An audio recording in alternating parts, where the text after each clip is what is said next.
Alors, il a pas Ah, ben, merci, j'aurais dû t'enregistrer.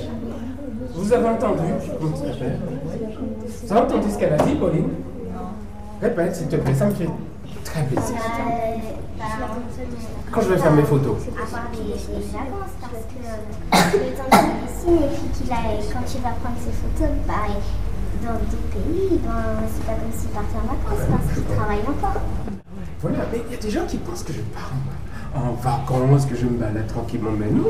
Je cherche des décors, bon d'accord, je profite du paysage, mais en fait, si je travaille, il y a des gens qui me voient le long des quais du Rhône, à regarder les péniches, à regarder l'eau. Quand j'ai fait l'Idora, ils disent, mais Alex, on t'a vu, on t'a klaxonné, t'étais en train de te balader. Mais non, je travaillais.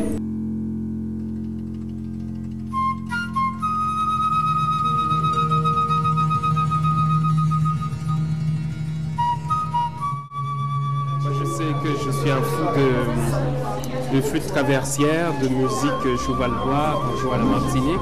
C'est la raison pour laquelle j'ai fait mon conteur dans l'histoire.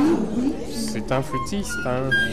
Moi j'ai écouté, je ne sais pas si vous connaissez des gens comme Eugène Mona, la flûte virtuose, la flûte en bambou. Hein.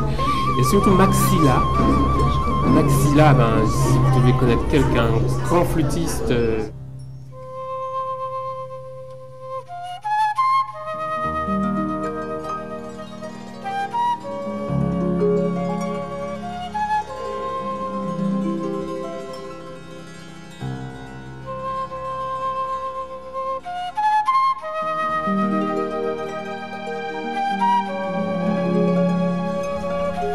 On va faire la mer derrière, maintenant.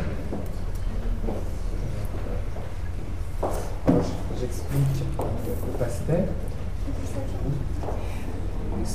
Vous pouvez, je ne sais pas comment vous voulez travailler, on peut travailler directement avec le pastel là-dessus, hein, sur le papier directement.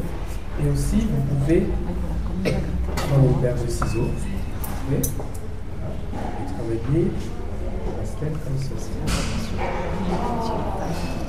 Alors, il faut commencer par les grandes surfaces et commencer par les couleurs les plus claires.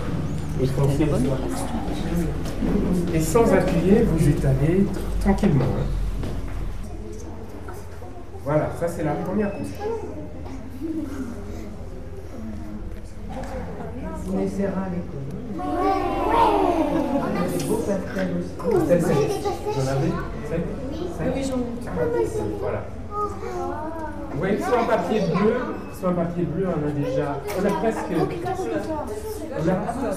l'impression que c'est fini. Enfin, presque. Mais voilà, parce que le bleu aide beaucoup. On va foncer encore le bleu.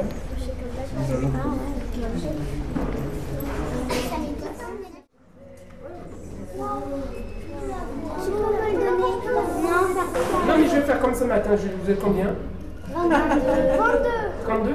22.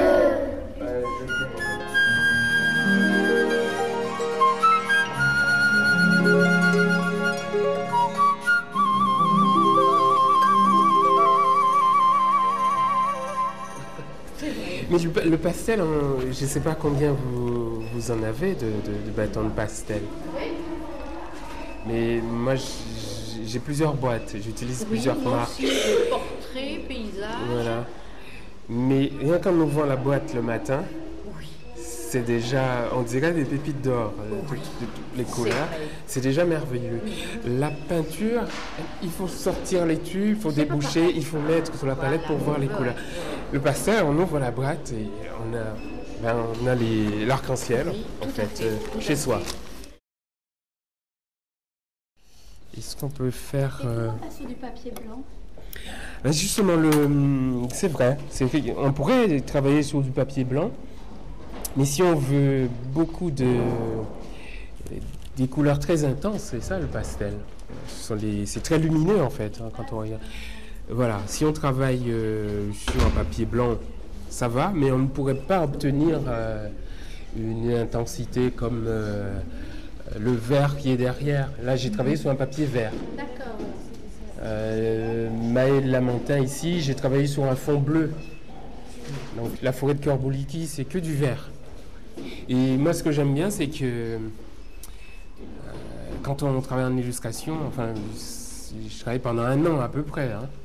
Peut-être pas forcément en dessinant tous les jours, mais 1 an à faire un album, j'ai envie de... comment dire, c'est psychologique. J'ai envie de me dire, c'est presque fini. Donc en prenant un papier vert pour faire une forêt, on met 3 touches. Donc j'ai dit, tiens, c'est presque fini. Et si on prend un papier blanc, la forêt... mais c'est comme à l'école, hein, on dit aux enfants, il faut boucher les trous. Sur un papier de couleur, il n'y a rien à boucher du tout. C'est déjà comme ça. Donc c'est très pratique en fait. Mais les crayons de couleur aussi, on a pris cette habitude là, de travailler sur un papier blanc en fait. Crayon de couleur, on prend un papier couleur sable ou des tons très pastels. C'est très très bien. Hein. Mais si vous avez du temps, je vous montrerai parce que j'ai...